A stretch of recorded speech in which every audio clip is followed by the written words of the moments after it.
In America in the 1950s, there was a famous exhibition called The Family of Man. It put forward a new way of seeing the world, as an alternative to the horrors of Nazism and communism. It showed hundreds of photographs of individuals from all around the world. The message was simple: we are all one world. And at the centre of that world is the individual self.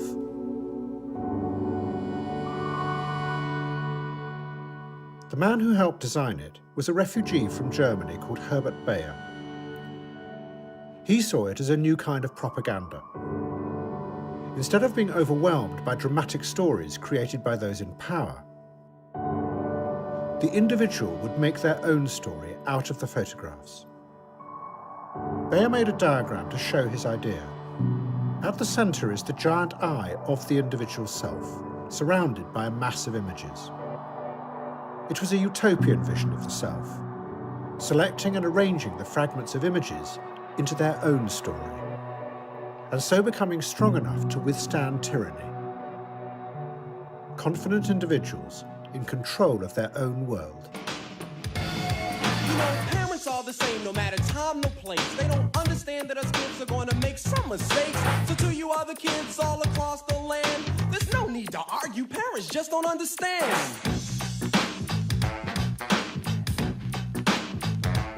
Should have seen this girl's bodily dimensions. I honked my horn just to get her attention. She said, "Was that for me?" I said, "Yeah." She said, "Why?" I said, "Come on and take a ride with a hell of a guy." On the surface, Tupac Shakur was part of the age of the individual. He believed deeply in the idea of self-expression.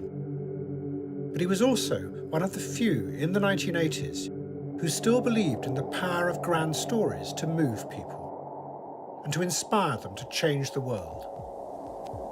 His mother, Afeni, had been a Black Panther, and she still believed in the idea of revolution in America. Tupac later said, "The phrase Black Power had been like a lullaby when I was a kid. My mother, she would tell me these stories of things she did or saw, and it made me feel part of something. She always raised me to think I was the Black Prince of the revolution."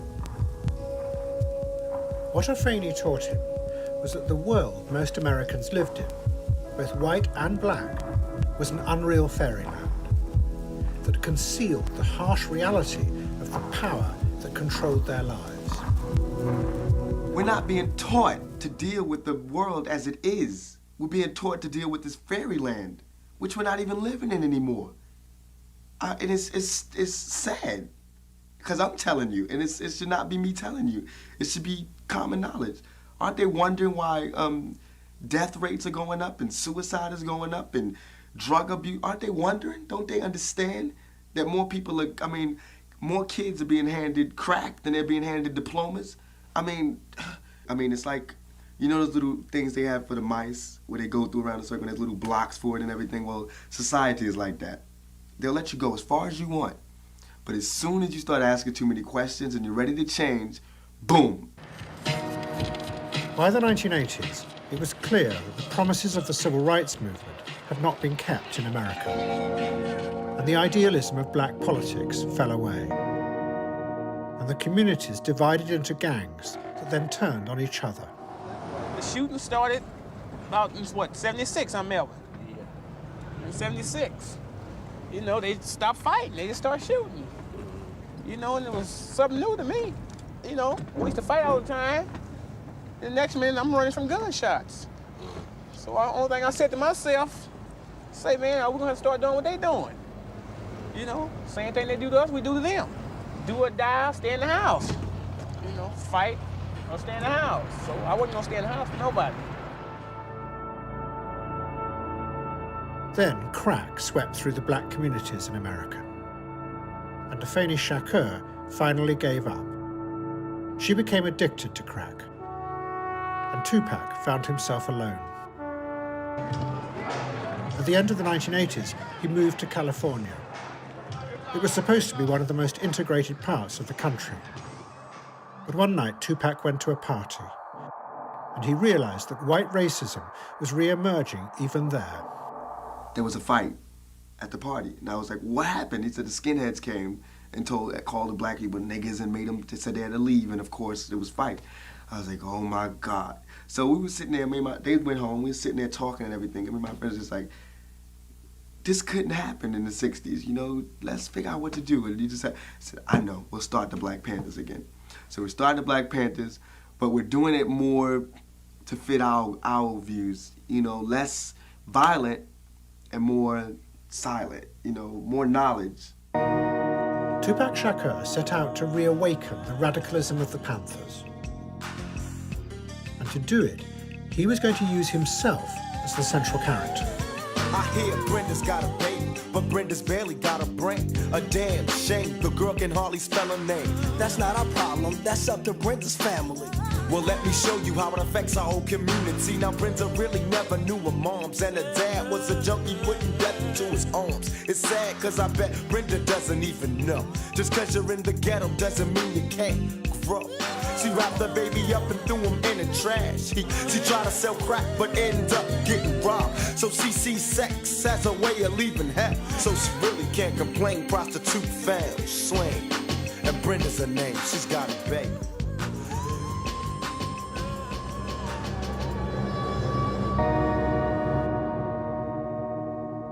But there was another country that was also like a fairy tale land.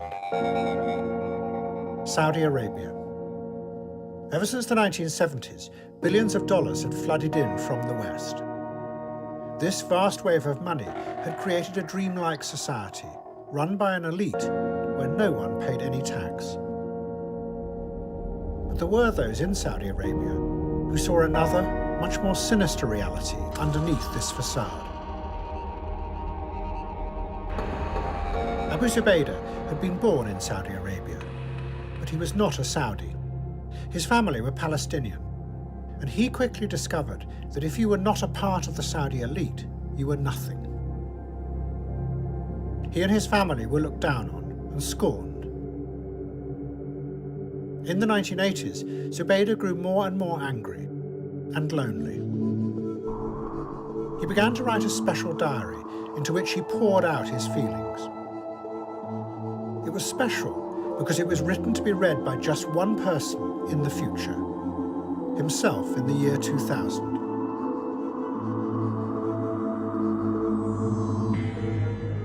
The diary is full of a growing fury about how Saudi Arabia had been taken over and corrupted by the vast wealth that had come into the society. He describes how everyone around him, including his friends, were false and treacherous. They pretend to be pious, but really they have no values. The money has created a society where nobody believes in anything, and nothing can be trusted. Zubaydah tried to lose himself in music. The singer he loved most was Christa Berg, and his songs like The Lady in Red. But then at the end of the 1980s, Zubaydah discovered the ideas of jihad. At that point, modern Islamism was sweeping through the Arab world. The attraction of jihad was that by losing yourself in the struggle, you could free yourself from the emptiness and the nihilism that the Western money was bringing into societies like Saudi Arabia. Abu Zubaydah travelled to the town of Peshawar on the Afghan border to lose himself in the new revolutionary struggle that was going to remake the Arab world and him. I've never seen you looking so lovely as you did tonight. I've never seen you shine so bright.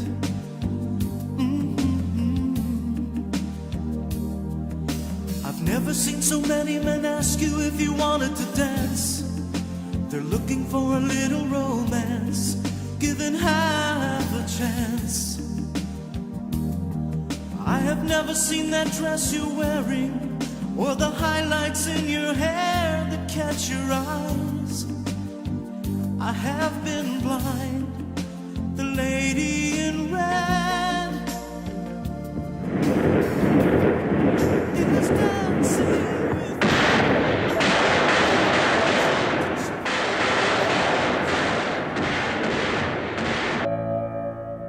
Both Abu Zubaydah and and Tupac Shakur, in their different ways, were part of something that had begun 200 years before with the French Revolution. It was the idea that through revolution you could break through to a new kind of world, something beyond the corrupt reality of this one. But at this same moment, a completely new way of seeing the world was rising up in America. It said that all attempts to change the world through revolution would always fail, because the world was too complicated for anyone to be able to predict the consequences of their actions. It came from engineers and scientists who were using computers to model the way the world behaved. The difference between the modus simulation and the advice modus isn't quite as accurate. It will not latch this data in time. The simulation would determine how long it took the signal. They saw the world as a series of complex systems. Populations of animals, flocks of birds, whole human societies, and even global weather patterns were all complex systems that you could recreate as models inside the computers. But when the scientists did this, the computers began to reveal something they hadn't expected. One tiny change in their equations could have massive, catastrophic consequences, which they could never have predicted. It was called chaos theory. But we're beginning to learn that very simple laws, very simple equations, can generate astonishingly complicated dynamical behavior, apparently random behavior, which we call chaos. So the bad news is we can have nothing random in the system, everything is known, and yet we cannot make long-term predictions about the future because the fluttering of a butterfly's wing will disturb the initial conditions. Chaos theory had a very powerful influence in the West because it rose up at the very moment the Soviet Union was collapsing. And it seemed to explain why all attempts at revolution had led to disaster. The world was just too complex for human beings to change in a predictable way. But in the 1990s, as the computers became more powerful, scientists argued that even though human beings would never be able to understand the complexity, the computers could be used to see hidden underlying patterns and make the chaos manageable. This new idea was called complexity theory. One of its main promoters was the man who had discovered the elementary particles of all matter, quarks. He was called Murray Gell-Mann, and he believed that there were underlying patterns at every level of the universe, not just in the particles, but in the way people think, in the structure of human societies, and even in the languages they spoke. You're always looking for patterns in nature. Yes. Well, what's so patterns in the way people think, patterns in the elementary particles. It's all part of the same way of doing things, I suppose. Trying to spot the law, trying to spot the relationship, the customs of primitive people, languages and the relations among them. And it's fascinating to try to figure out what these laws are. As complexity theory spread, it seemed to offer a new way of managing societies by using computers to analyze vast amounts of data. That would bypass the failed political ideas that had always led to disaster in the past. But it brought with it a deeply conservative idea that was going to be the foundation of today's computer-dominated world. It said that what you are looking for in the data are the underlying laws that govern the systems as they already exist. You never ask why those systems came to exist and who benefits from them existing. One of the leading complexity scientists insisted that the meaning of any system was irrelevant. I don't understand what meaning is, he said. In science, there is no meaning to anything. It doesn't ask the atom why it is going left when it is subjected to a magnetic field. It just observes and describes.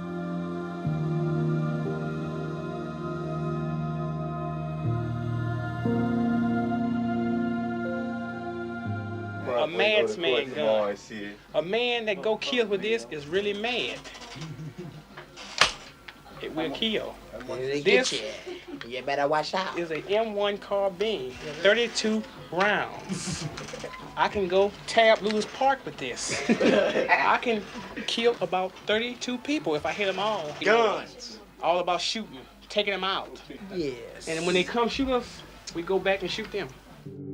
As he became more successful, Tupac Shakur dramatized in his music what he called the thug life. His aim, he said, was not to try and stop the violence, but to make those in the gangs who were killing each other realize that they could turn the violence outwards instead and fight back against those who really oppressed them. But Shakur had begun to suspect that maybe many people didn't really want change, that they were happy living in their own fairy tale world of gangs and violence. Now, if we do want to live the thug life and the gangster life and all of that, okay, so stop being cowards and let's have a revolution. But we don't want to do that. Dudes just want to live a character. They want to be cartoons. But if they really wanted to do something, they was that tough, all right, let's start our own country. Let's start a revolution. Let's get out of here. Let's do something. But they don't want to do that. In response, Shakur was accused by a number of the gangs of simply using them, that he was sucking out details of their lives and then acting it out in his music to make himself rich, that he wasn't real. In response, Tupac tried to become more and more part of that world to prove his authenticity. You know, see, grab your blocks when you see Tupac. Call the cops when you see Tupac. Who shot me, but your pumps didn't finish. Now you're about to feel the wrath of a menace. Nigga, I hit him up. But then the black radicals accused him of getting lost in the character he had created. But really, he was reinforcing and intensifying the violence, not changing it.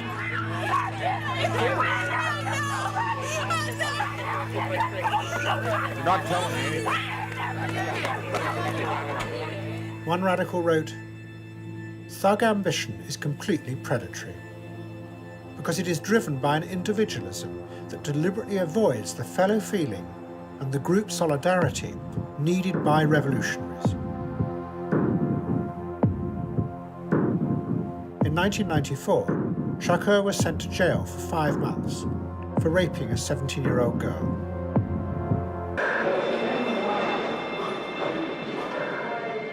Shakur found himself in the new world of mass incarceration in America.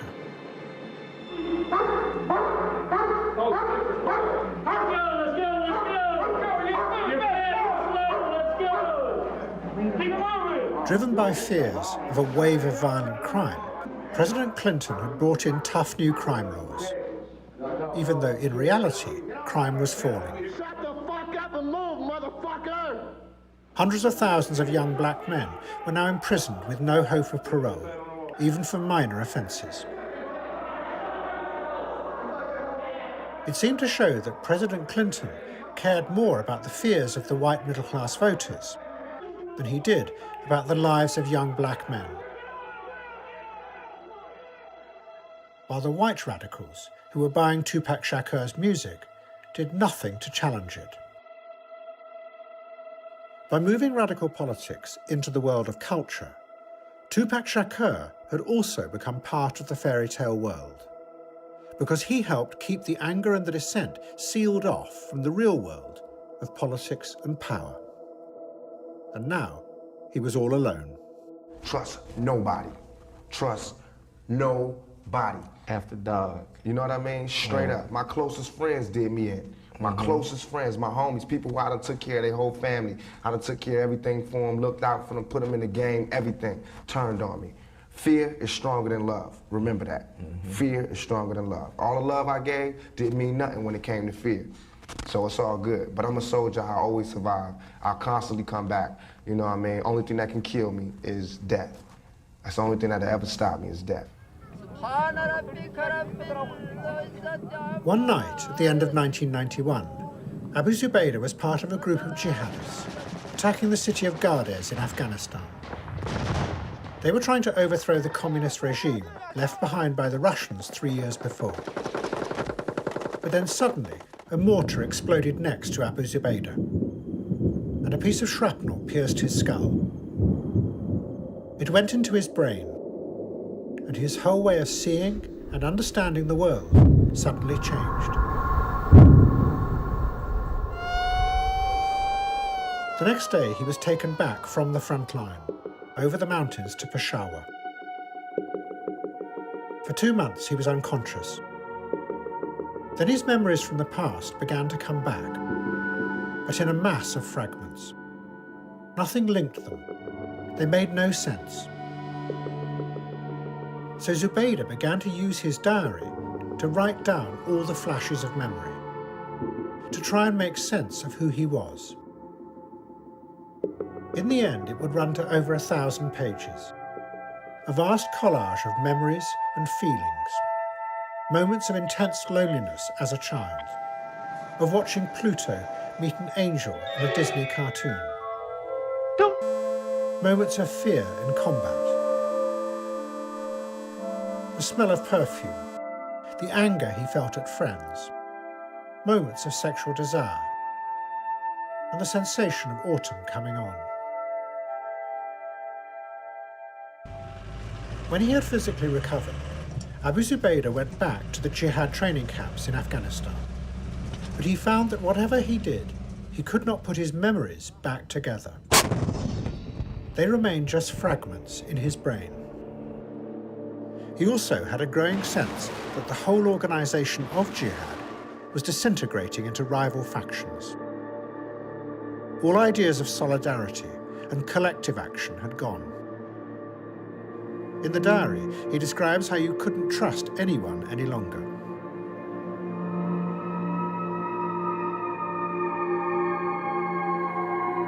Zubaydah knew bin Laden, who was running another jihad camp.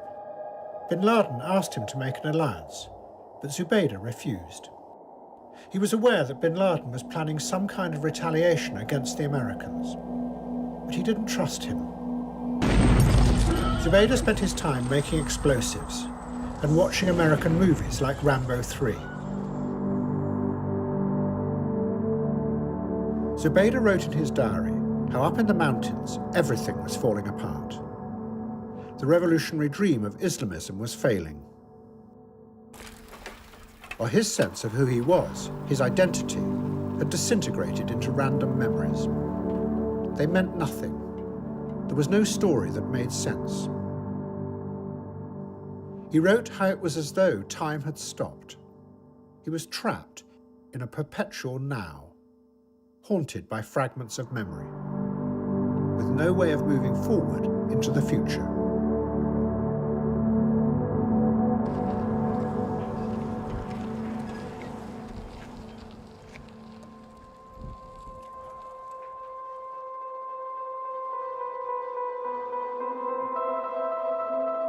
But in the West, scientists were beginning to ask whether the very idea of an integrated self was actually a fiction for everyone.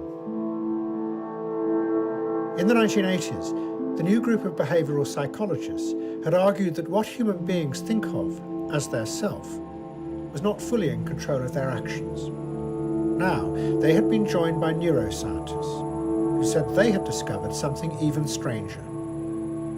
That inside their brains, human beings had all kinds of different selves, which the conscious mind had no awareness of at all. They were led by Michael Gazzaniga, who would win a Nobel Prize for his work. With your right hand, you point to this row, and with your left hand, you point to this row. Okay? Gazzaniga studied the brains of people like Vicky. About the Italian meal tonight. She suffered from extreme epilepsy. I'm thinking about that. To try and stop her attacks, surgeons had cut the nerve fibers that linked the two sides of her brain. It worked, but it also revealed something very strange. There was another force inside Vicky that emerged, that kept trying to take control. I knew what I wanted to wear, and I would open up my closet, get ready to take it out, my other hand would like just take control. And it would just reach in and get something that I wouldn't want at all. And a couple times I had a pair of shorts on, and then I find myself putting another pair of shorts on top of a pair I already had on, and which I knew was wrong. Gazzaniga argued that really there were multiple selves inside the human brain, each one taking control at different moments. Normally that is hidden, because the one self that is conscious constantly makes up stories to explain what all the other selves are doing. But when the connection between the two parts of the brain is cut, it can't do that, and the other parts emerge. Vicky wasn't strange, Gazzaniga said. She just showed the truth. Gazzaniga argued that really all human beings live in a made-up dream world of stories, which give them the illusion that they are in control, when really there is something else inside them that they will never contact. We have to quit viewing man as a single psychological entity, that in fact his psychological self is a multiple self, that he has a variety of mental systems existing in his brain. They have emotions, they have memories, they have incentives, they have destinies, and they're able to control the motor apparatus, by which I mean they're able to make movements, they're able to actually precipitate behaviors on the part of someone.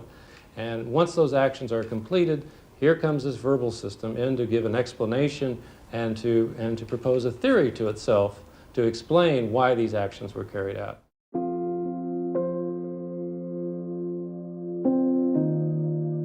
The 1990s was the high point of the idea of individualism. With all the old revolutions gone, it promised the vision of a new world of free, confident people.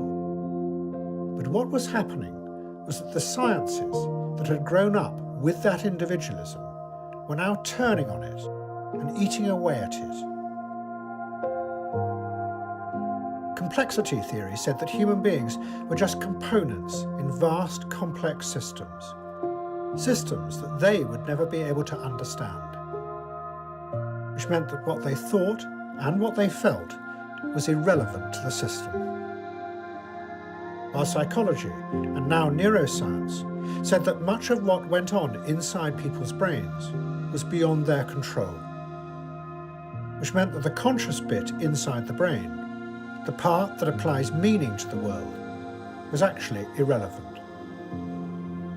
Bit by bit, the idea of the world as something that human beings could understand and change was disappearing.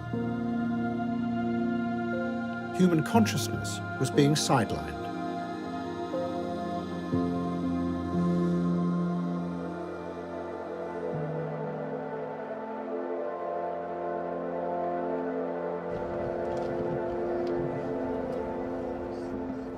In 1996, Tupac Shakur was shot in Las Vegas.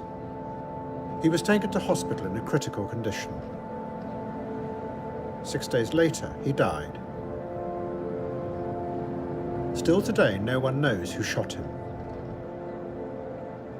The suspicion and the lack of trust that he had come to feel was now spreading through the black community.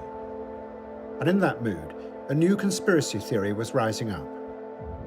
It said that the crack epidemic in black areas had been created by the CIA and the US government. And the feelings of suspicion and paranoia spread even further.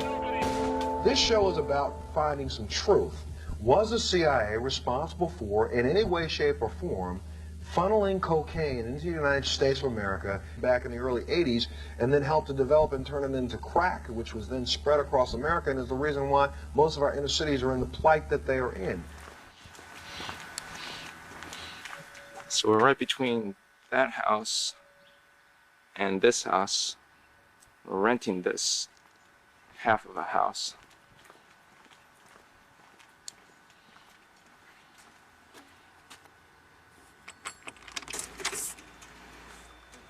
Alright, so this is our garage. Basically, nobody's in here, but we got a ping pong table, computer.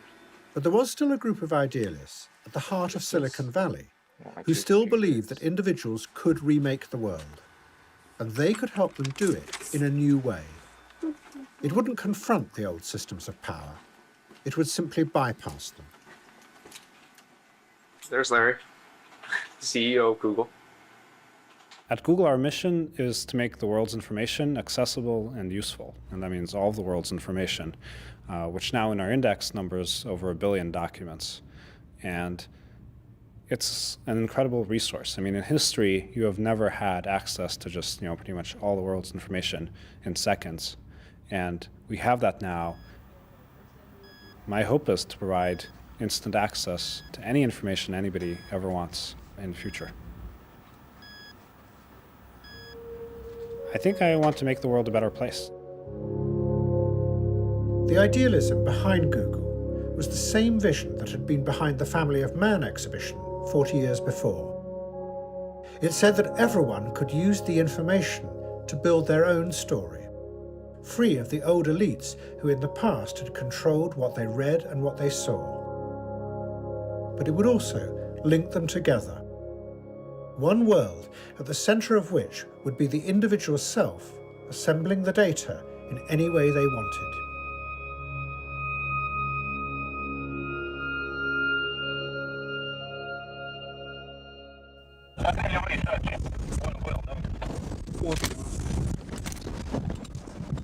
But in Russia, that same dream was now seen to have led to disaster. At the start of the 1990s, a giant experiment had begun to transform the country into a free market democracy. But it had gone disastrously wrong.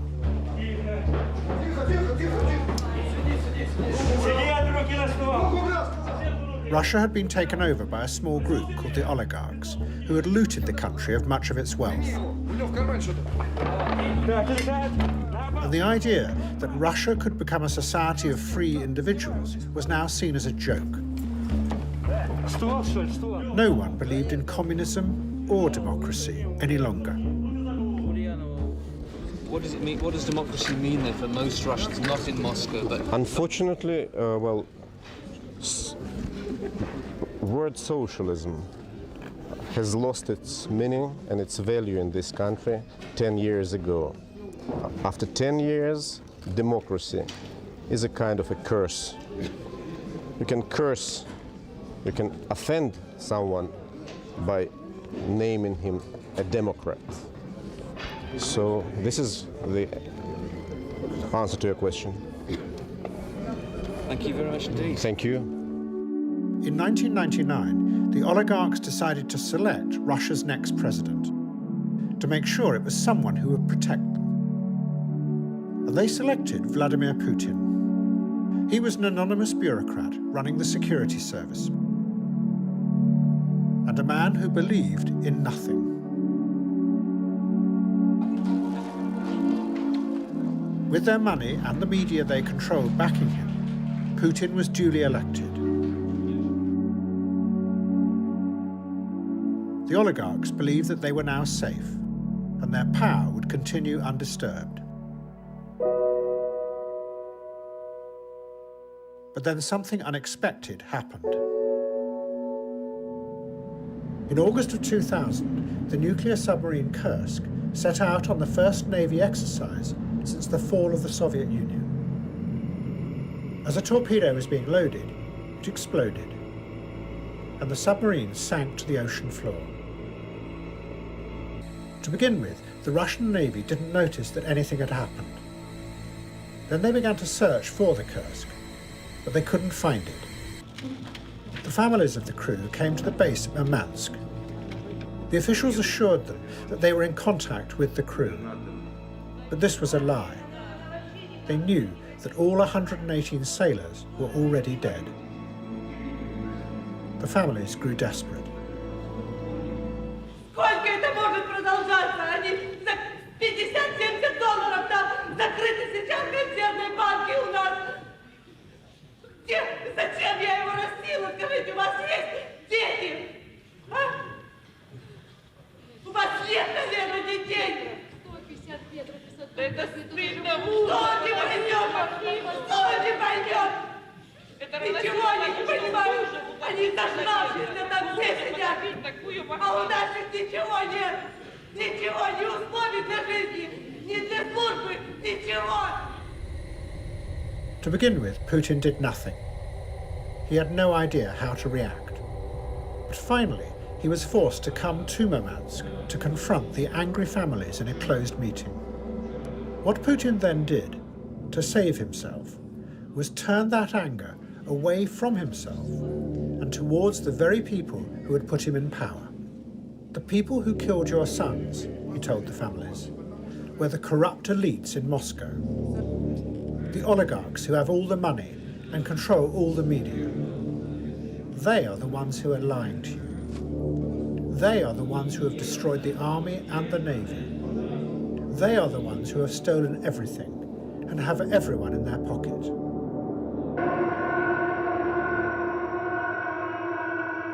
Faced by a catastrophe, what Putin had discovered was a new source of power. It was the raw anger of those outside the major cities in Russia who felt lonely and isolated as their jobs and lives had collapsed around them. They had been promised a democracy, but what they got was chaos and corruption on a vast scale. And Putin had realized the power that anger could give him. But he himself still believed in nothing. He had been taken and placed in power, and he had no goal. The Russian journalist Mikhail Zygar wrote, "There is no logic in the age of Putin. There is no plan or strategy. Everything that happens, like with the Kursk, is a tactical step, a real-time response to external stimuli, devoid of any ultimate objective."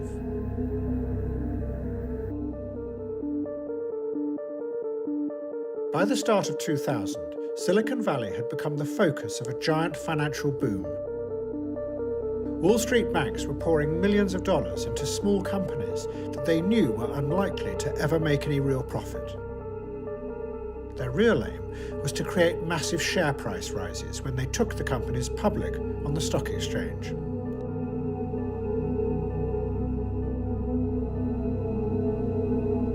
But then the bubble suddenly burst. Companies that only weeks before had been valued at billions of dollars disappeared overnight. Their technology auctioned off in fire sales. We have $100,000 computers with 8 processors and 10 hard drives and just decked out with gigs of RAM, and that stuff's going for 10 cents, 20 cents on the dollar. Google managed to survive, but the crash meant that they met the power of money, which was going to reshape their aims completely. The venture capitalists who had invested in the company now had the upper hand. They told Sergey Brin that he had to find a way to make money, and quickly. And a sense of emergency gripped Google. But then they found the solution. Every time someone searched the web, they left trails behind them, traces as they traveled through the internet. Up to this point, that mass of data had simply been used to make the system of giving people information more efficient. But now, the company's engineers realized that if they gathered enough of it together, they could build up a picture of how every individual behaved, and how they were likely to behave in the future. It meant they could predict what advertisement an individual would click on and respond to, without having to ask them anything. Google started to tell advertisers that they had found a way of replacing the hit and miss of old advertising with a new scientific certainty. And very quickly, they began to make millions of dollars. But there was a problem. What Google were doing was gathering vast amounts of data on millions of people without them being fully aware of it. And by 2001, the Federal Trade Commission was preparing a law which would stop much of what they were doing. But then suddenly, many of those problems disappeared. But the entire, at least as far as I can see, the top half of the building, at least half of it, I can't see below that, half of it just started with a gigantic rumble. The attacks on September the 11th shocked America, because no one had seen them coming. The phrase constantly used was, "We failed to join up the dots." And in the state of fear, the government passed the Patriot Act. It said that everyone's personal data must be open to examination to stop further attacks. Privacy of the individual now became irrelevant in the face of a much higher need: security. It meant that the very thing that Google had invented, looking for patterns in a mass of data, now became central to the security of the United States. And the threat of new laws to stop Google collecting as much data on people as they wanted faded away.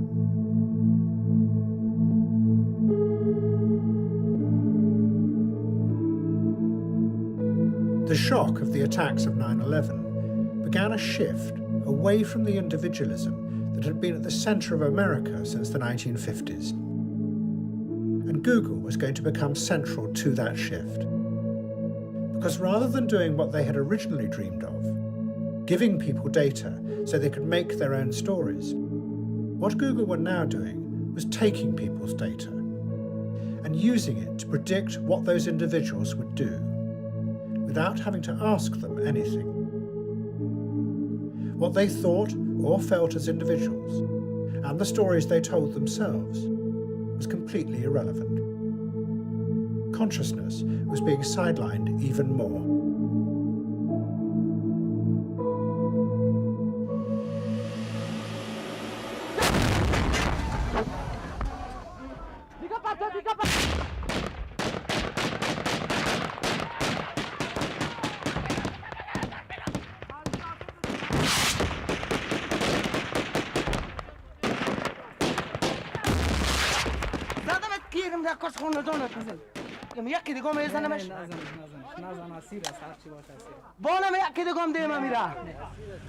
When the coalition invaded Afghanistan, Abu Zubaydah had fled. He had not been involved in the attacks, but he knew that the Americans were arresting all the jihadists they could find. He travelled back over the mountains and hid in Faisalabad in Pakistan. But 2 months later, he was captured. Within months of September the 11th, 2001, we captured a man named Abu Zubaydah. We believe that Zubaydah was a senior terrorist leader and a trusted associate of Osama bin Laden. Zubaydah was severely wounded during the firefight that brought him into custody. These are dangerous men with unparalleled knowledge about terrorist networks and their plans of new attacks. Zubaydah was taken by the CIA to a secret prison they ran in Pakistan. He told them that he had had nothing to do with the attacks, but they didn't believe him. Then they read his diary that he had written to himself. And the CIA decided it meant that Zubaydah had a multiple personality, and that the other, hidden self, was hiding the information they desperately needed. So the CIA turned to psychology to unlock the information they knew was concealed inside his head. Is this the new positive psychology class? Yes, it is. So what is this positive psychology stuff? Is the rest of the field negative? Well, that's not really the case. Positive psychology is the study of the psychological aspects of what makes life worth living. It simply focuses on building the best in people, as opposed to repairing the worst. I see. I need to get to my next class. Catch you later. Thank you for helping me learn more about this fascinating field. Positive psychology was part of the new psychology that had risen up in the 1990s. It said that millions of people were really far weaker than previously thought, that they were trapped in a state of what the psychologists called learned helplessness. And positive psychology would develop techniques to rescue these people. But psychologists working for the CIA decided they would turn the system in reverse. They would use it to reduce Abu Zubaydah back to a state of learned helplessness. They called it enhanced interrogation. And they did it by waterboarding Zubaydah 83 times. by repeatedly smashing him against the wall and locking him naked in a freezing box for weeks at a time. The CIA videotaped the interrogations, but later destroyed the tapes. They reportedly show Abu Zubaydah screaming, shaking uncontrollably and vomiting. What was done to him became the model for a system of torture that the Americans then used across the War on Terror, including the prison at Abu Ghraib.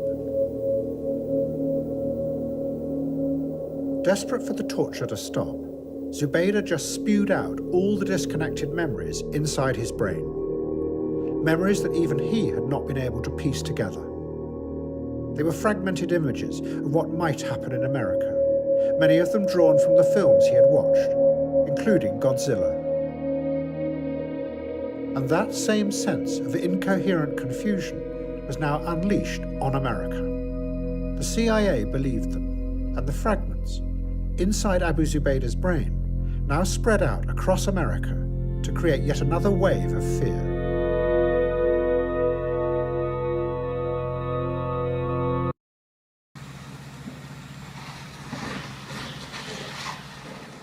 But there were more and more people who were beginning to realize that out in the margins of Western societies, there was a growing anger and a total disillusion with the system,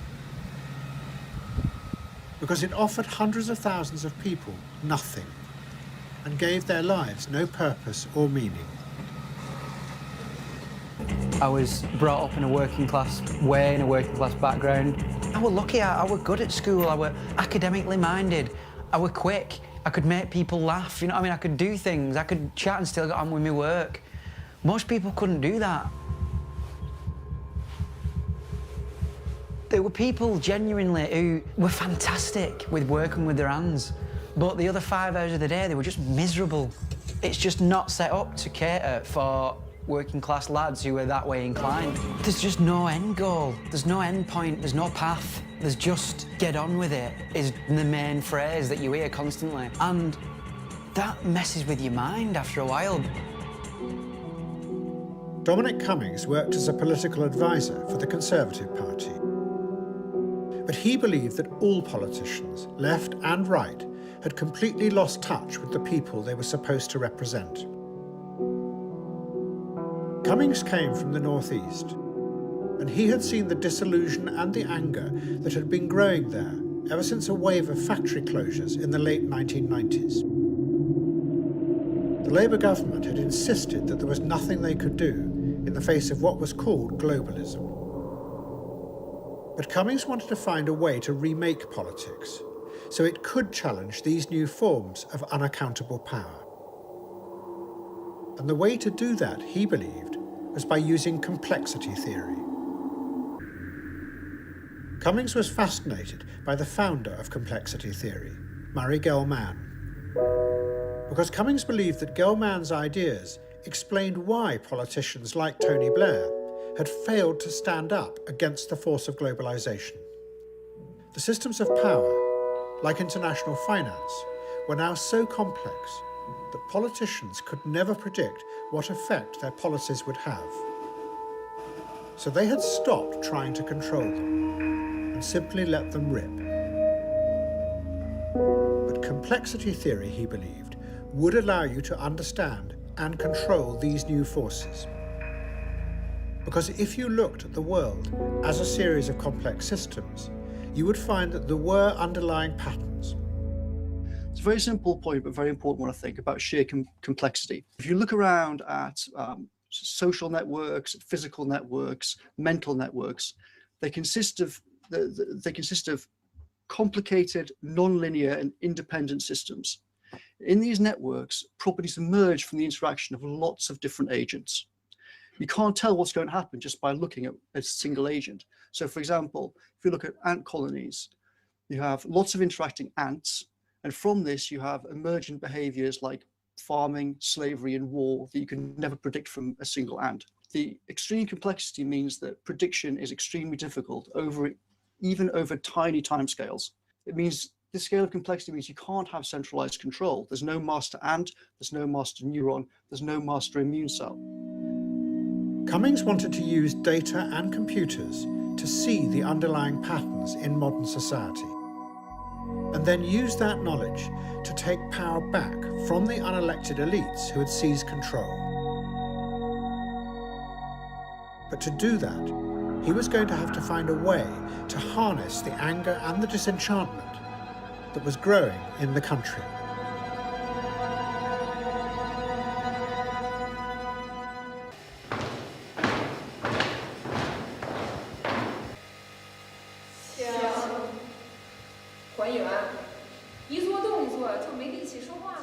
But Cummings was not alone. Across the world, there was a growing feeling that politics had completely lost touch with the people, and was therefore losing its power to hold society together. In China, the children of those who had led the Cultural Revolution were now in power. They were called the Princelings. We are very happy to invite the newly elected members of the Standing Committee of the Political Bureau of the 17th Central... On the surface, the China they ruled over was a powerful country. It had a rich and rapidly growing middle class. What the hell? What's happened? And China was also pouring money into a rapidly growing military force. But what had been buried and forgotten was any guiding ideology, any confident story about what this was all for. Instead, money had filled the void, and that now seemed to be dissolving the bonds that held society together. There was an extraordinary wave of organised crime sweeping through Chinese cities. Vast amounts of government money was being stolen and smuggled abroad. But at the centre of the corruption was land and property. On the edge of the new giant cities, organised gangs were forcing farmers out of their houses at gunpoint and seizing their land.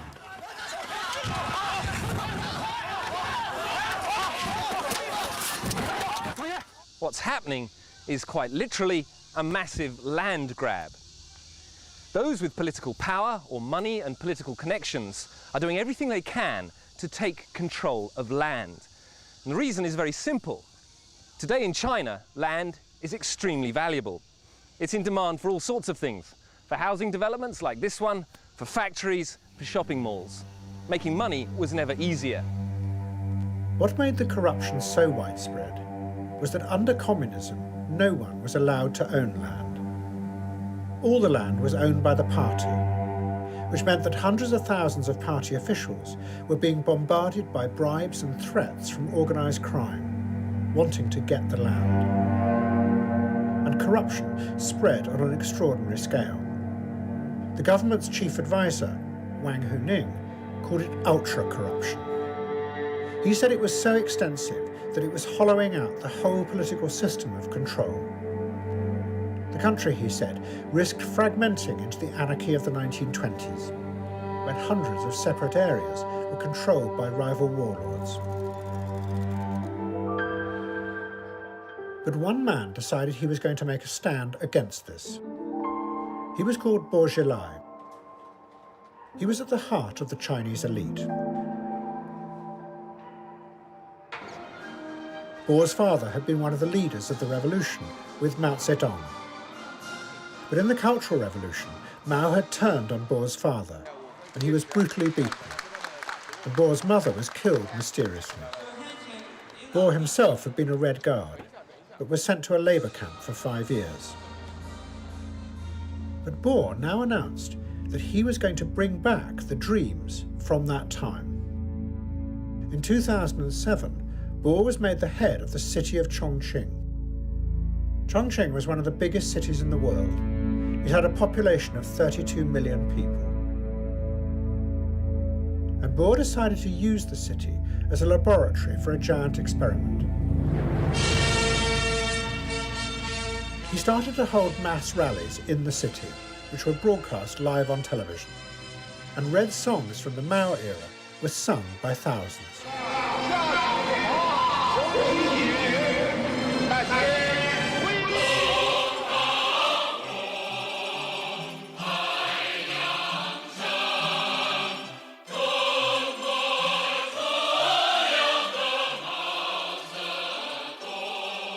Bohr said that the reason for the corruption in China was because there was no shared vision of the future, no aim or purpose other than money. And he was going to reawaken the idealism of the past. And he also passed sweeping laws to try and tackle the growing inequalities, subsidising housing and education. And Bohr brought in a new police chief, whose job was to root out the gangsters who had corrupted every part of the city government and were still demolishing thousands of people's houses. Bohr soon became famous, and he was seen as a future leader. He and his wife, a lawyer called Gu Kailai, became a glamorous couple. They, like many others of the Chinese elite, had a fascination for old England. Many of the estates being built for the new rich in China's cities were designed to look like an imaginary version of England's past. 我们这个会所就叫英伦会所啊，对，也是英式的，你看，英伦会馆，一共8000平方米。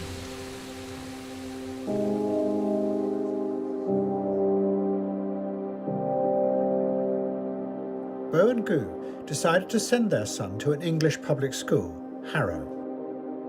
And it led them to meet an Englishman who had come to China called Neil Heywood.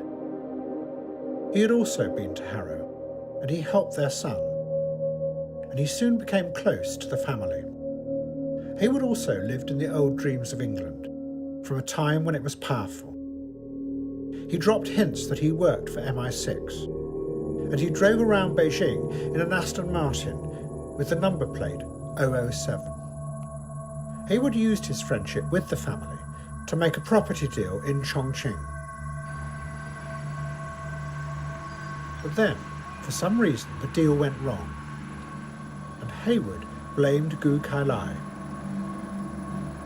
At the same time, rumours started to come from the centre in Beijing that what Bourgelai was doing in Chongqing might not be as idealistic as it seemed.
And in Russia, there were those who were also trying to attack and expose the emptiness and the corruption that had taken over the society there.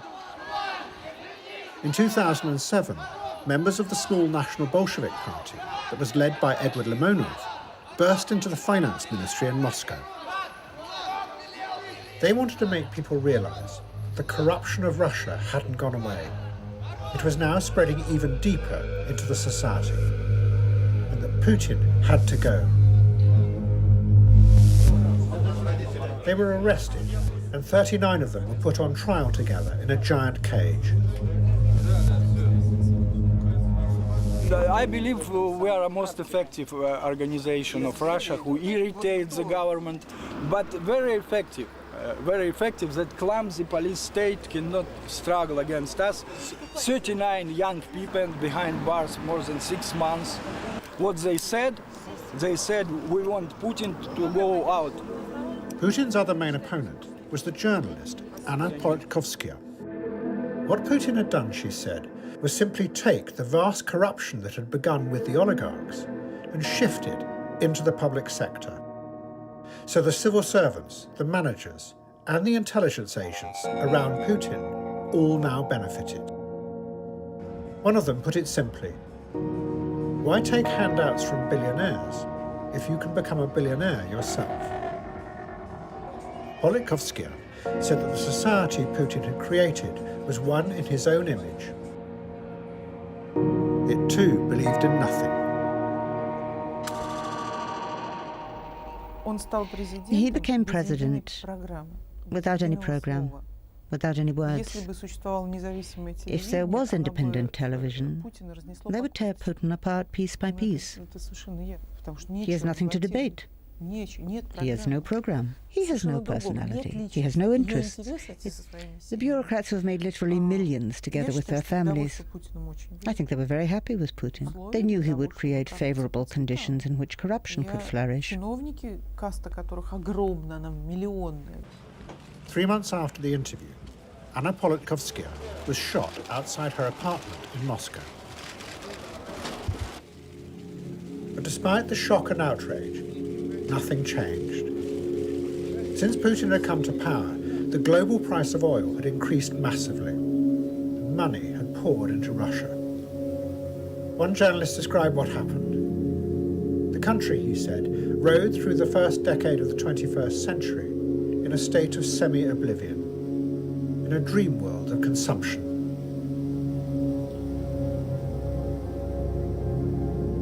Like Bourgeois in China, Edward Limonov believed that the only way to escape from this empty world was to bring back the old dreams from the past. But in his case, the communism was mixed with a fascist nationalism.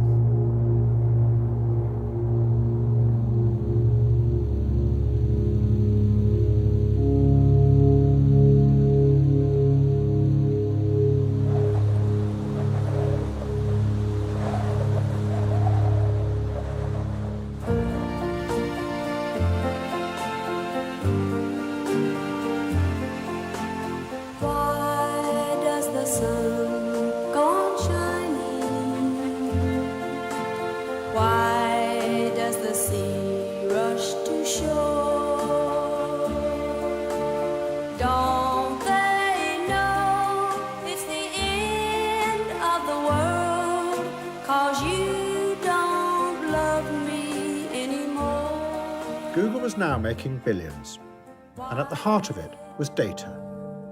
It had become a new gold rush. Products of more and more companies around the world were set up to mine all the traces of human behavior everywhere. And nothing was quite what it seemed. The makers of Roomba revealed that new models would also be able to gather and transmit information about the inside of people's homes. People, though, they added, could always turn this off if they wanted.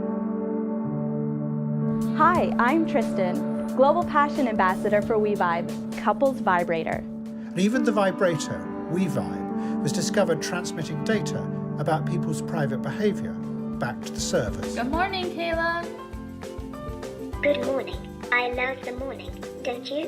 While the German government instructed parents to destroy any models of Kayla the doll, because it contained what they called a concealed espionage device that could also transmit personal data about the behavior of the whole family. And Pokemon Go, which was created by a subsidiary of Google, was more than just a game. As well as extracting even more data from the players' phones, it was also what one researcher described as persuasive gaming. An experiment to see if you could move mass groups of people around to where you wanted them. As well as having fun, the players could also be guided to what was called sponsored locations, cafes and bars that would pay to be a part of the system. One journalist described the aim. Pokemon, she said, is about herding people to monetize checkpoints without them being fully aware of it.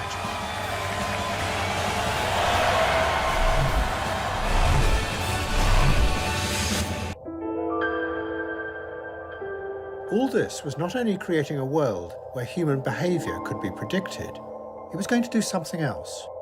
Something that scientists and engineers had been struggling with for 50 years. It was finally going to solve the problem of how to create real artificial intelligence. But it would do it by creating machines that could see a different kind of reality, one that was hidden from human beings. The key figure who did this was a psychologist called Geoffrey Hinton.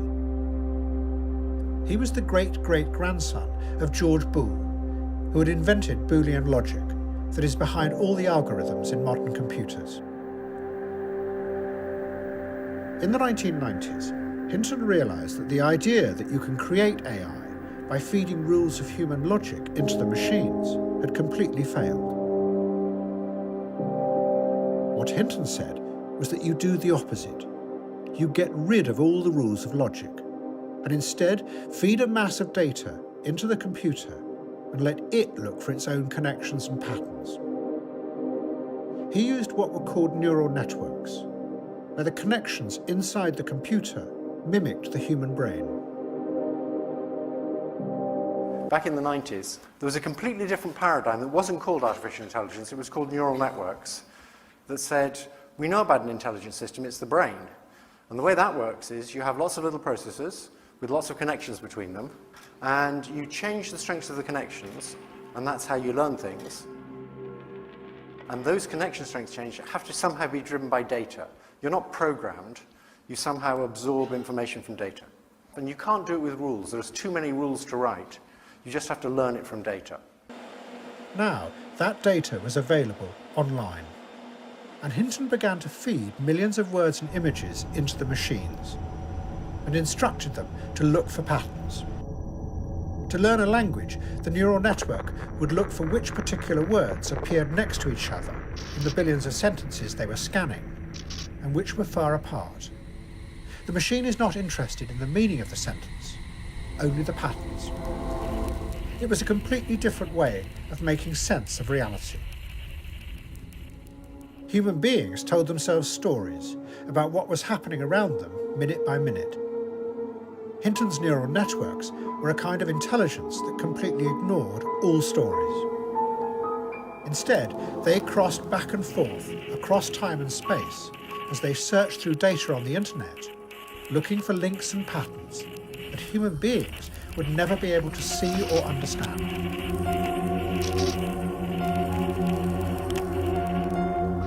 Hinton began to work on artificial intelligence at Google, and he gave what he had created a name. He called it Vector World. It expressed what was becoming one of the most powerful mythologies of our age.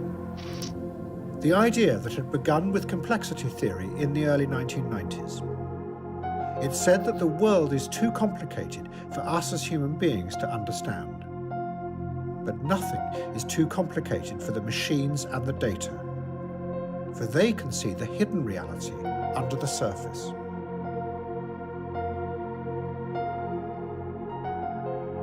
And this new fragmented way of ordering reality into patterns was going to spread. And as it did, it would detach human beings even further from understanding what was happening in the real world.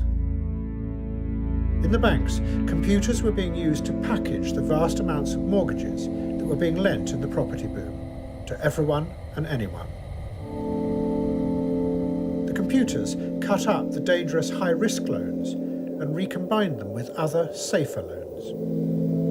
The bankers believed that this neutralized the risk and stabilized the system.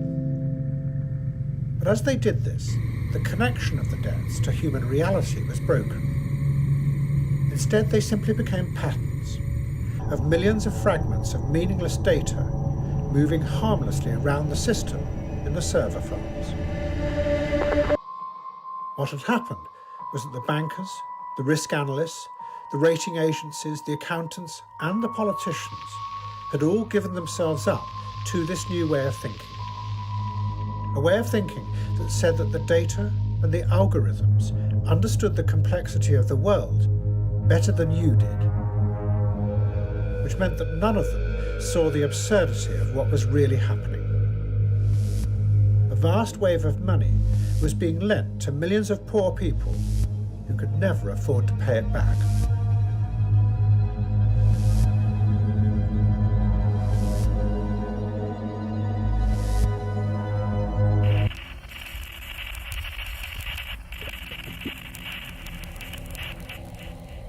But then it got more complicated, because human beings were also exposed to the avalanche of data online.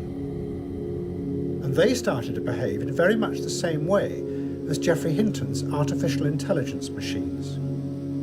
They too spent vast amounts of time searching through all the data, looking for patterns, links, and coincidences that had no obvious meaning. But being human beings, they then turned them into fantastic, elaborate stories. They were called conspiracy theories.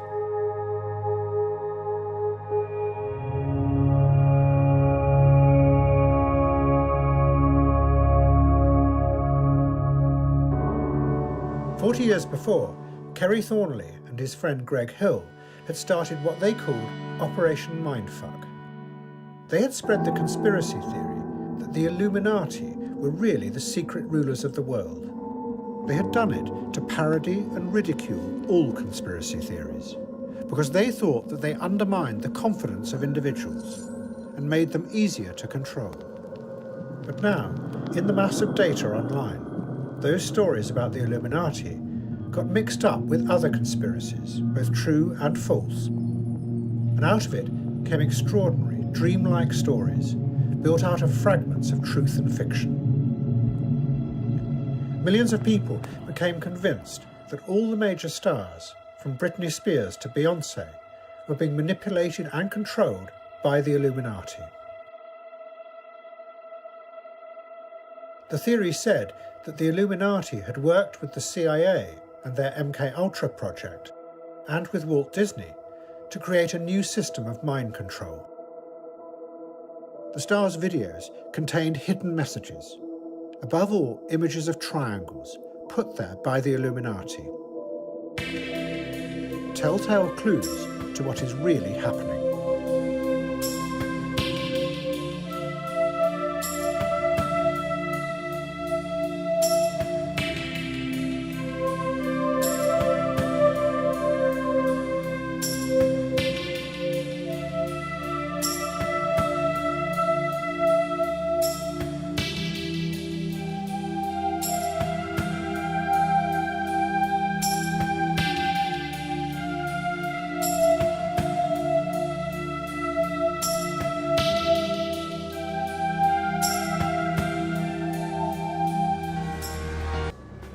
And in it, Shaka had attacked the way the black community was already, in the 1990s, retreating into conspiracy theories about the Illuminati. They were doing it, he said, to avoid confronting the very real powers that did control their lives. Turmoil on the American housing market gets even worse, and the aftershocks wipe tens of billions off world stock markets. The organizations which underpin mortgage lending in America need a multi-billion-dollar bailout. Are you taking me? Are you asking me for trading? In 2008, the systems in the banks that had structured the mortgage loans failed completely. It led to a global economic crash. The governments in Britain and America rescued the banks. But they then decided to transfer the debt that incurred away from the private sector to the public sector. And what was called austerity began. That decision was going to have powerful consequences, because it created anger among millions of people outside the system. Then, in the wake of the crash, evidence of widespread corruption came out, that all the major banks had been rigging interest rates, and many of them had been laundering money for organised crime, including the drug cartels in Mexico. But again, nothing seemed to change. A few lowly people were prosecuted, and experts talked of reforms and stress tests. And the shock among those outside the system grew further. And from that came the reaction. It was the elites and people like you and me. People that bought into the system. And who's been held accountable? Name me one banker, one CEO, one law firm, one accounting firm. We basically just flooded the zone with liquidity. We bailed out the party of Davos. Or let me say it differently. The party of Davos, the scientific, engineering, managerial, financial, cultural elite, bailed themselves out. Remember, this populist movement in Donald Trump is not the cause of this. They're the product of this. And it worked on different levels. It was, the most obvious level was we've got to take back control from Brussels, but it was also, and I think David Cameron and George Osborne didn't quite appreciate this, it was also about taking back control from, of the system itself.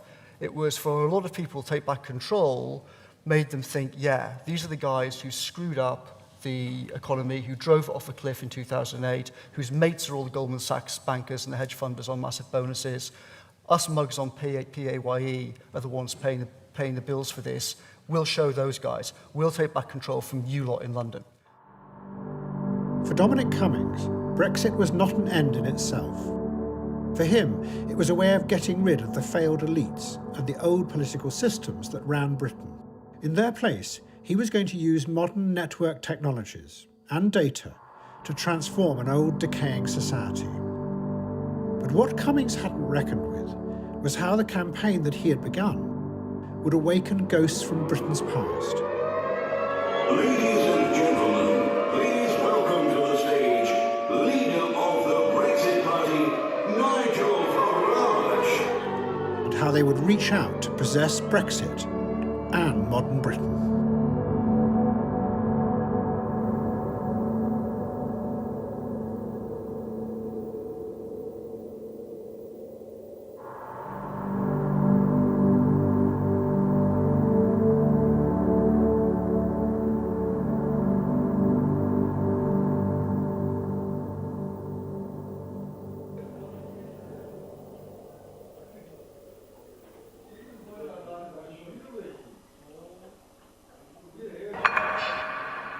At the end of 2011, the body of a British man was discovered in the Lucky Holiday Hotel in Chongqing.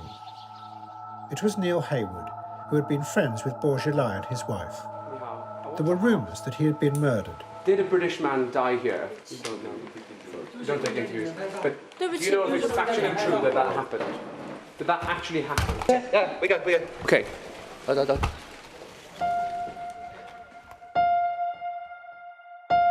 After the body was found, Bour's police chief came to him, and he told him that Bour's wife had arranged the murder, because Haywood was threatening to reveal that she had been illegally moving large amounts of money abroad.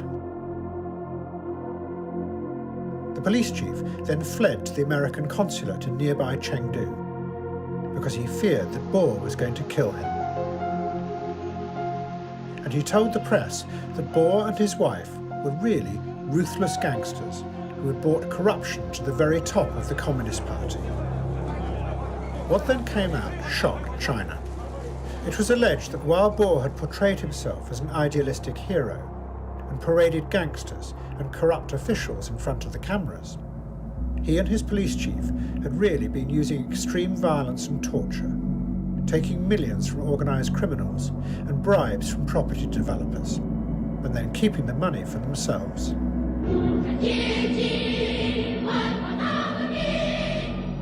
While Bour sang songs praising Mao Zedong, he had really just been using those revolutionary ideas as a smokescreen to hide corruption that went to the very heart of the city government. But Bourgelai denied all the allegations. He came to the party conference in Beijing and insisted that what was happening was an attempt to smear him by the corrupt networks that he was rooting out in Chongqing. No one knew who to believe. There were rumours that really it was an even more complex plot by his rivals in Beijing to stop Bour from getting power. And in the middle of the conference, he and his wife were arrested and thrown into jail.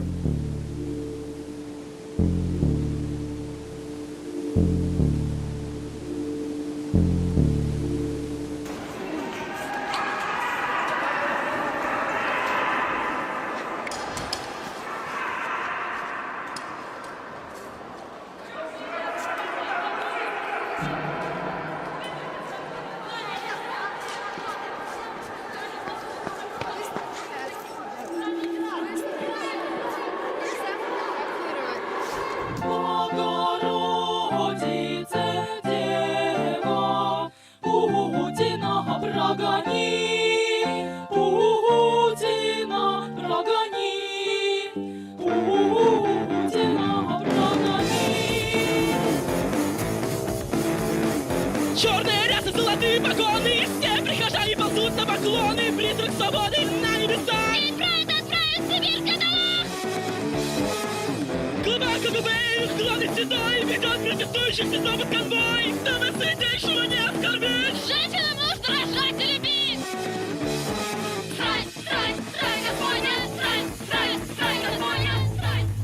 Suddenly, at the end of 2011, a wave of protests burst out in Russia. As well as Pussy Riot, one night a young internet blogger called Alexei Navalny got up on a platform and he chanted the phrase that redefined Russia for what up to then had been an apolitical generation. Партия жуликов и... Партия жуликов и... Это партия жуликов, воров и убийц. Но я повторю эту кричалку. Путин вор! Путин вор! Путин вор! Путин вор! Путин вор! Путин вор! Путин вор! Putin was furious. It was complete hypocrisy. He had given the new Russian middle classes prosperity. Now they were stabbing him in the back. He grew increasingly paranoid, fearful that those groups who had benefited from the corruption would turn against him. And to protect himself, he shapeshifted again. Putin did the very thing that Edward Limonov had called for. He created a new organization called the Popular Front to promote Russian nationalism. But Putin went much further than Limonov, because he summoned up a dark, frightening vision from Russia's past. It said that Russia as a whole, what was called Eurasia, was the last defense against a corrupt West that was trying to take over the whole world. It was a great power nationalism that challenged America's idea of its exceptionalism. What Putin was promoting was Russian exceptionalism. It was epitomized by the Nightwolves, an extreme nationalist motorcycle club who announced that they were now Putin's bodyguards.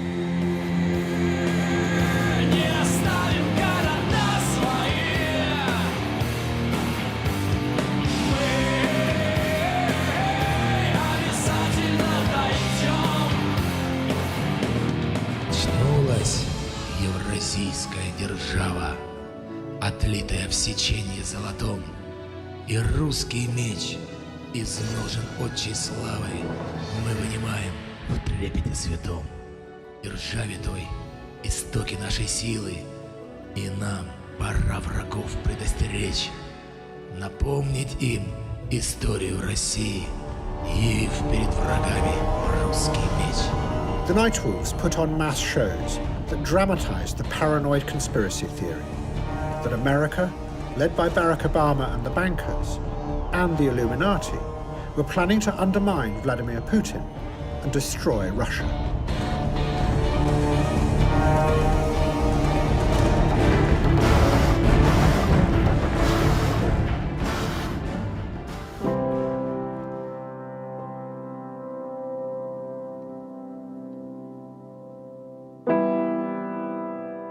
In the West, after the crash, the bankers had also now become the villains.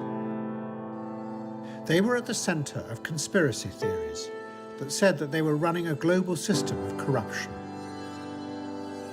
A wave of leaked documents seemed to show that the City of London had become the center of an international network that was being used to hide the illegal fortunes of kleptocrats from all around the world.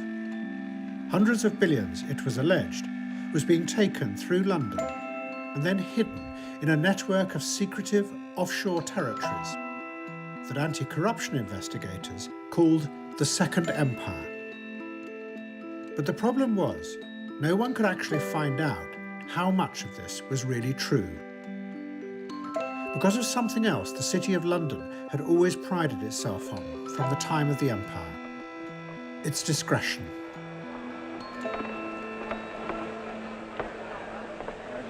How's the market? Fern? It's not much doing. Nothing else? As it's you, I'll give you something to take me. Sorry, old man. Wrong way, I'm afraid. Is that all? Has he done it? No, he's evidently not satisfied. He'll try somewhere else. Now, the discretion that the city was still so proud of had in reality turned into a force shield that stopped any proper investigation of what was really going on. Eminent law firms immediately issued libel writs to anyone trying to find out what was happening. But by suppressing any real information, the suspicions grew that there was a dark, frightening world of dictators, drug lords, Russian gangsters, arms dealers, and international bankers, all thriving together in the shadows of the City of London, which reinforced the idea that the world was bewilderingly complicated and way beyond our control.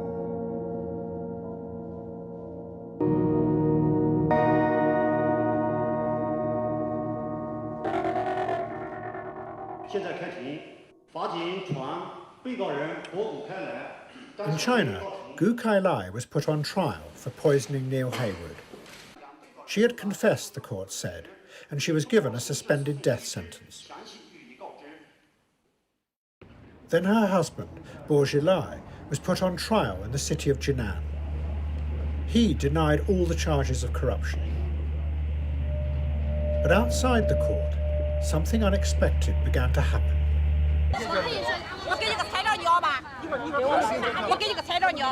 And as you can see, Jinan's never seen anything like it. There are huge crowds here watching the media, watching the trial, and everybody who has any sort of grievance, any sort of complaint against the local government or the national government is here to try and get it aired.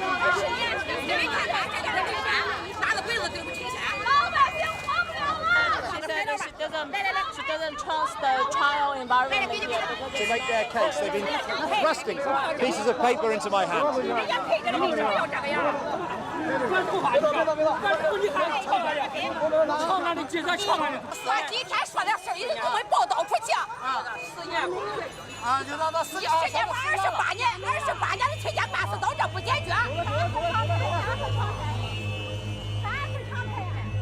What happened outside the court in Jinan gave a glimpse of the widespread anger and frustration in China with the ruling system and its corruption. Forces simmering under the surface of the society. The party leaders were split on how to deal both with what Bo Xilai had done and the forces of anger that had now unleashed. Wen Jiabao, who was the premier, said that the problem was that the party had never confronted what had happened during Mao's time. Unless you have political reform and open up the society for democratic debate, Wen said, those ghosts will always threaten.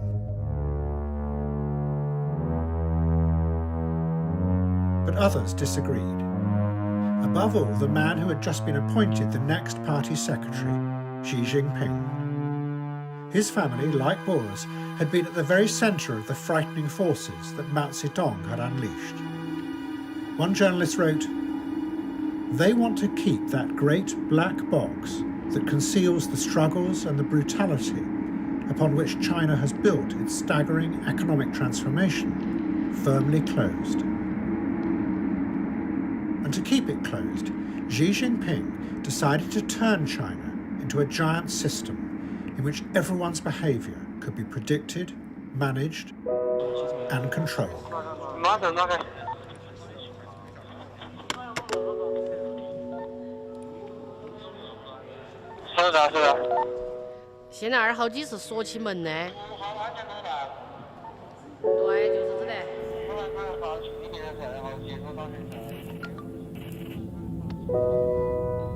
The aim was to learn from the data how all the individuals linked together in the society, so their behaviour could be predicted, like components in a system.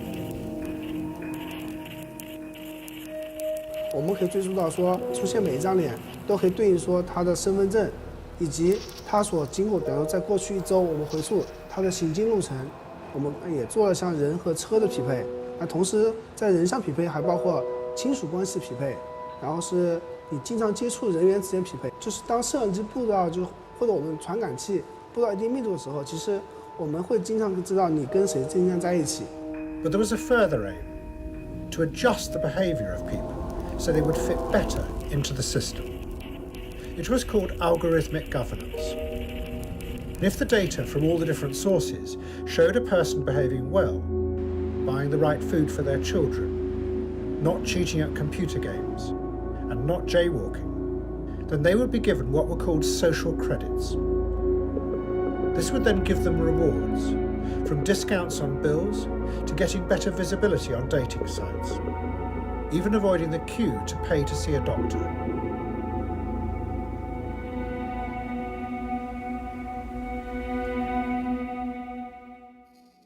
"50 years before, an American psychologist called B.F. Skinner had become notorious when he had outlined just such a society.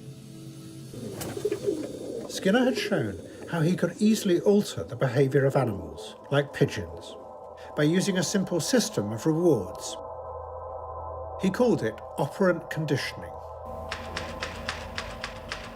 In this experiment, he must peck at the cross 10 times before the food is forthcoming. After 4 or 5 sessions, the pigeon learns the routine perfectly and pecks at the cross wherever he sees it, without being in the least upset at being made to work for his living.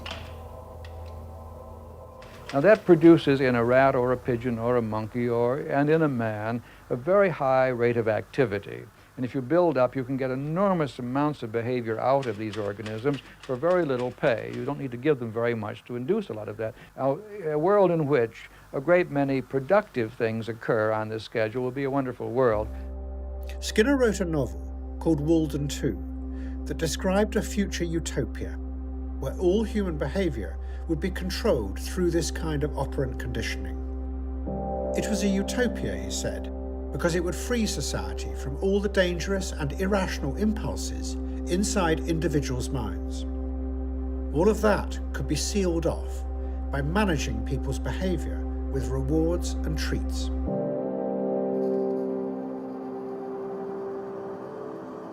Now, China had found a way of creating just such a system of managing people through the massive data it was gathering. It was being used to create a whole society where what went on inside people's heads was completely irrelevant. Their rational thought and their feelings were all bypassed. It was only their observed behaviour that counted. And this allowed those in charge to bury and hide the anger and frustration that had been created in a society that was riddled with corruption and growing inequalities. And if people didn't respond to the treats, they could be forcibly reprogrammed, as it is alleged is happening in large re-education facilities in Xinjiang to hundreds of thousands of the Muslim Uyghur population.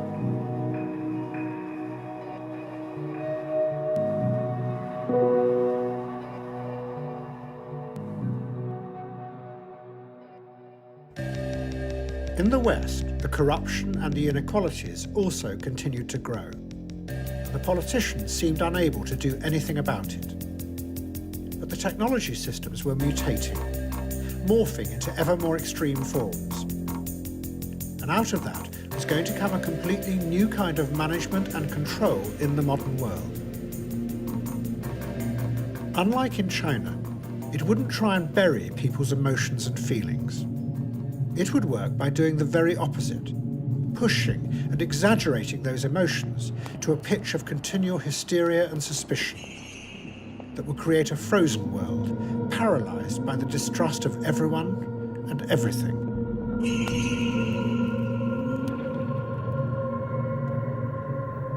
By now, the social media corporations had realised that intense emotions were the key to increased profits. And what were called viral content factories were growing rapidly online. Their aim was to spread memes and other material that would create what they called high arousal emotions, or activating emotions, such as lust and nostalgia and envy, or best of all, outrage. Because these were feelings that got people to pay attention longer and react more intensely, which then translated into many more clicks and shares.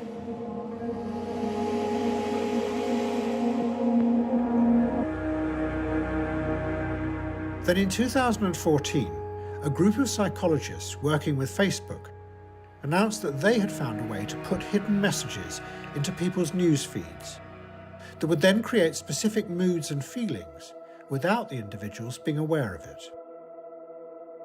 It was the moment when the psychologists' theories of priming, or nudging, fused with the power of the new technology, and it seemed to show that manipulation could work on an industrial scale. But when it was revealed, it also had another unintended effect. It began to sow a dark suspicion into people's minds, because they no longer knew whether what they were feeling or thinking was their own, or really coming from outside sources. But for the machines, that was no problem, because suspicion was also another perfect high arousal emotion that they could feed off. And suspicion was about to spread uncontrollably across the internet, because into this mix came two terrible shocks. The first was Brexit, the other was the election of Donald Trump. The shock of both these was enormous, especially for the liberal classes, who had always seen themselves as protecting the working class.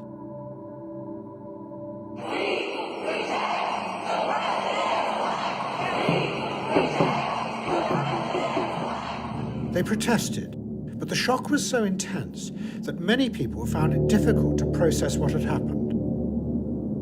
They couldn't imagine why the people had not only turned against them and their benign care, but also seemed to have voted against their own best interests. And to explain it, they latched on to the idea of hidden manipulation, that thousands of voters in America and in Britain had been manipulated online without them realizing it.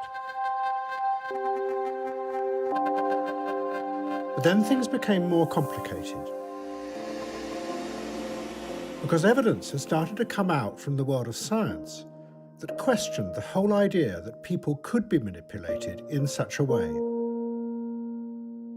Psychology researchers had tried to repeat a number of the most important experiments that were the foundations of modern behavioral psychology. They were astonished to find that again and again, when they repeated the experiments, they failed to get the original results. It seemed that much of the evidence for priming just wasn't there. It got so bad that one of the most famous psychologists in the world, who had promoted the idea of priming, Daniel Kahneman, wrote an open email to the science of psychology. "I see a train wreck looming," he said. "We have become the poster child for doubts about the integrity of psychological research." Kahneman was frightened because it was undermining the idea that he had helped create, that in the human brain were systems that the conscious self was unaware of, but which you, the psychologist, could trigger unconsciously. But it also had wider implications, because it meant that companies like Cambridge Analytica, who claimed that they could alter the way people behaved by priming, might just be exploiting the hysteria and the suspicion. The truth was that you might be able to keep millions of people in a state of constant anxiety online by bombarding them with memes, but you couldn't alter underneath what they thought and what they believed.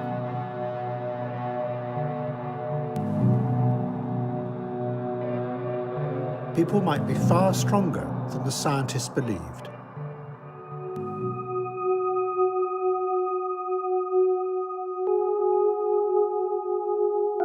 But it was too late, because once you believe you are being manipulated, there is no way back.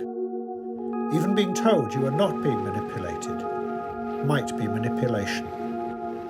The liberal opposition became lost in an endless conspiracy theory, constantly searching for hidden clues, links, and fragments of evidence to prove that really Vladimir Putin and firms like Cambridge Analytica had orchestrated Brexit and the election of Donald Trump.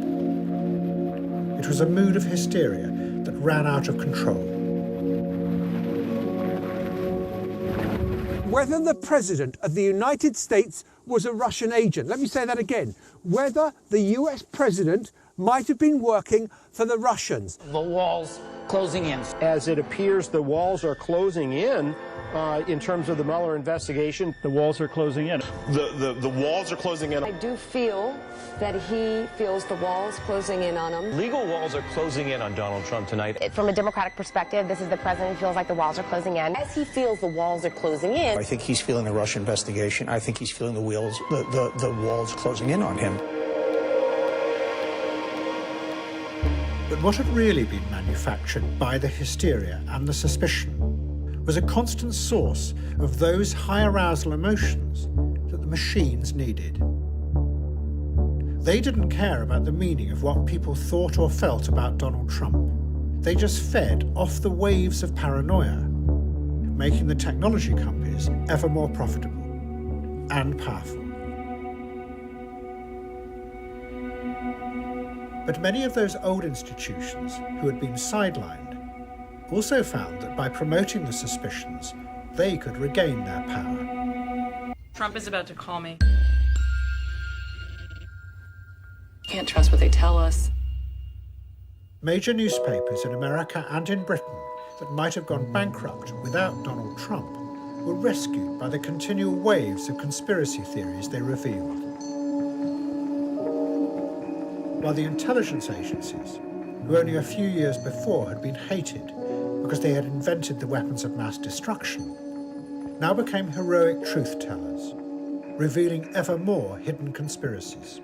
And Vladimir Putin, whose power in reality was becoming increasingly fragile at home in Russia, became in the eyes of the West a dark, malevolent force, which made him seem far stronger than he really was.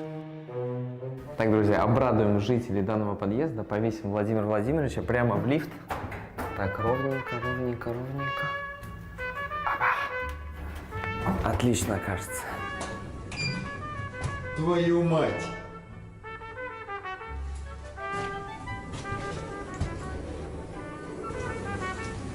О, ну что это?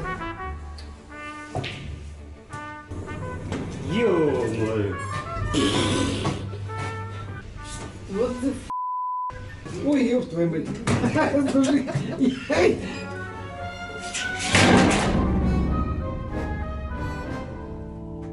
And for Donald Trump, the paranoia allowed him to hide the fact that he was doing nothing to get rid of the corruption in America as he had promised. His supporters, though, had their own conspiracy theory, QAnon, that explained why nothing was happening. Trump was being stopped by a secret cabal of paedophiles in Washington. And for the liberal opposition, it was a way of avoiding facing up to the genuine grievances and the very real anger in America that Trump's election had revealed. That he might be the product of a country where large areas had fallen into both desolation and despair. Towns where all the factories had closed. Millions had become addicted to opioids, and yet no one in power had come to rescue them. But the Liberals couldn't face this, because they too had no idea of how to solve those problems.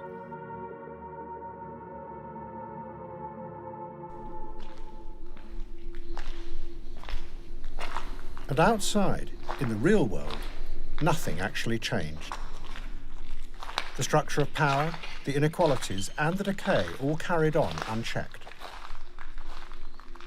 While all kinds of groups who wanted to cling on to power protected themselves behind this brittle shell of conspiracy theories, built out of disconnected fragments. But it was a very fragile structure. And at this point, Google's engineers demonstrated how easily reality in this fragmented world could become strange and frightening. They created an AI program to learn how to see dogs. But they then showed how if they ran the algorithm backwards, the machines would alter the images of reality they were being fed, so they would see dogs everywhere. It was a world where anything could be anything, because there was no real meaning any longer.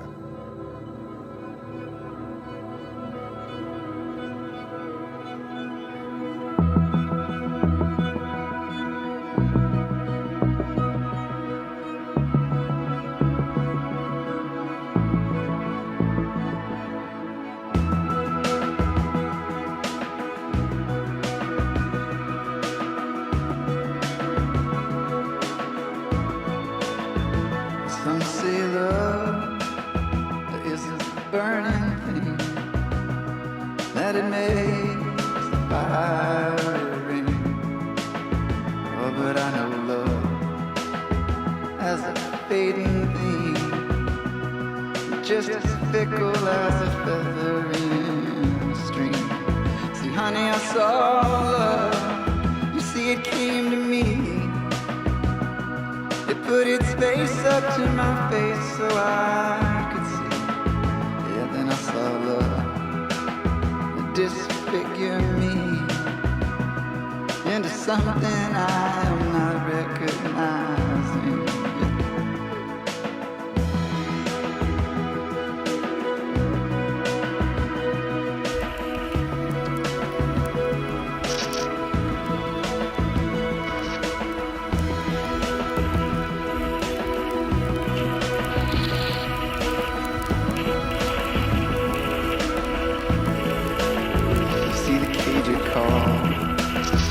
I said, come on in. And then into this fragile structure came a catastrophe: COVID.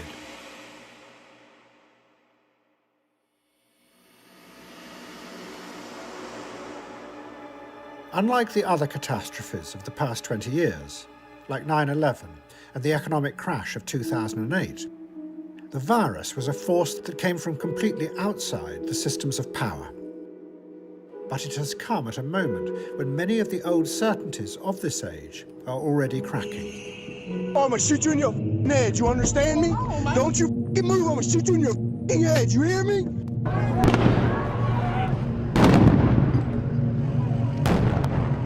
But the virus did more than just accelerate the chaos. It has dramatically brought into focus just how deep the inequalities in modern Western societies have gone.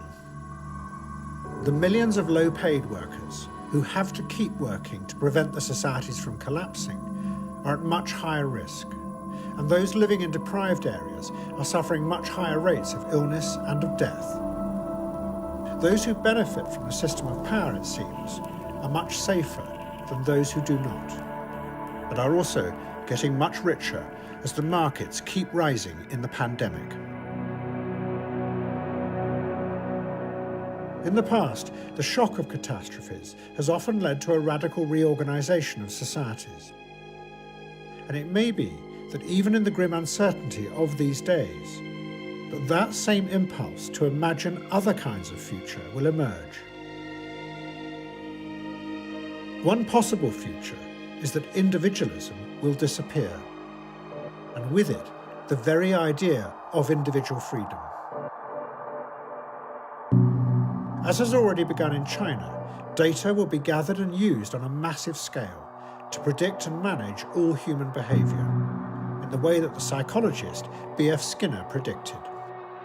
He said that individualism would be just a brief moment in history before science would find a way to manage and control everyone. You would, said Skinner, create a world that is beyond freedom and dignity. Skinner believes that the experimental analysis of behavior suggests that man's environment performs many of the functions once attributed to his inner feelings. A man feels free if he believes he is free, and he will believe he is free if he is conditioned by positive reinforcement to think so. His only hope is that he will come under the control of a natural and social environment which will enable him to pursue happiness successfully. Another possibility is that the future will be like the past. Many people are hoping that with the election of Joe Biden in America, it will be possible to return to an old stability, where individualism can continue to be managed by a benign elite. But although Donald Trump is gone, and the Brexit deal done, what they both revealed was that underneath Western societies there are enormous pressures building up that will not go away. While protests have broken out again in Russia. After the arrest of Alexei Navalny, tens of thousands came out onto the streets, demanding an end to the corrupt regime led by Vladimir Putin.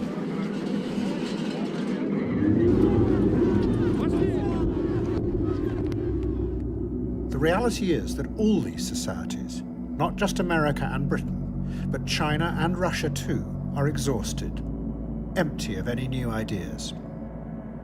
All of them have corruption that has burrowed deep into their institutions, corruption that the politicians seem powerless to stop. While China, which many believe is a model for the future, is underneath a society not only riddled with corruption, but its growth is declining far more than the official figures reveal, while its population is rapidly aging. Far from being an alternative future, China may well be yet another old, decaying society that relies on a powerful surveillance system to maintain its power. Because it too has no other vision of the future.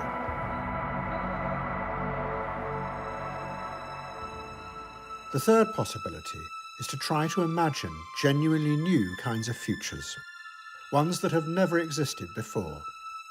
But to do that, we as individuals will have to regain the confidence that we have lost in this frightened and uncertain time. But already the psychological theories that tell us we are weak and manipulable are cracking. And more people are beginning to realize that the fragmented emotions of anxiety and suspicion that they feel inside them may really be just the raw material for the technology corporations to feed off. It may be that we are really far stronger than we think.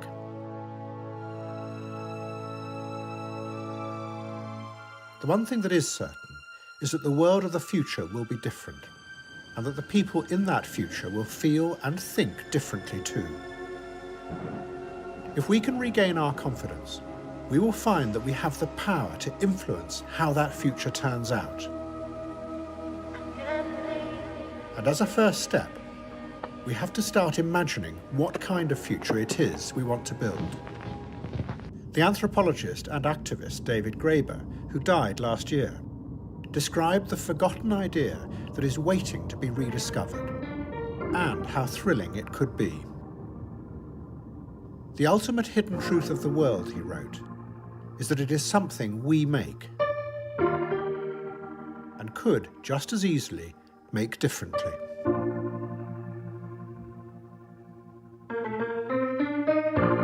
Just like the sound over the mountain tops, you know I'll always come again.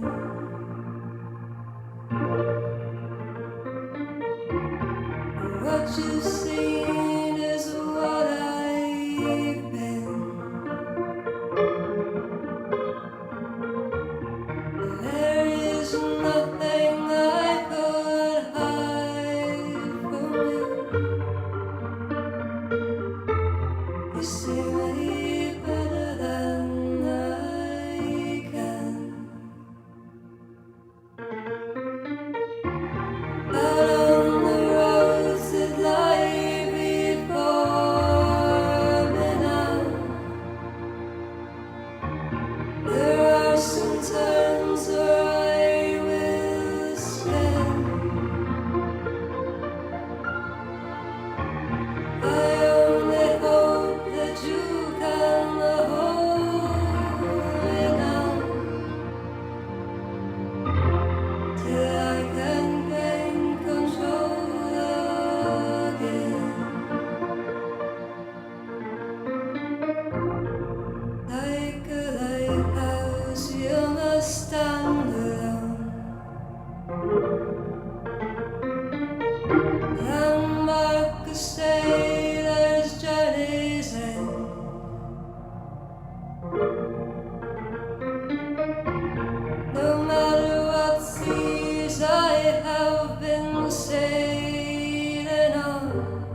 till I come.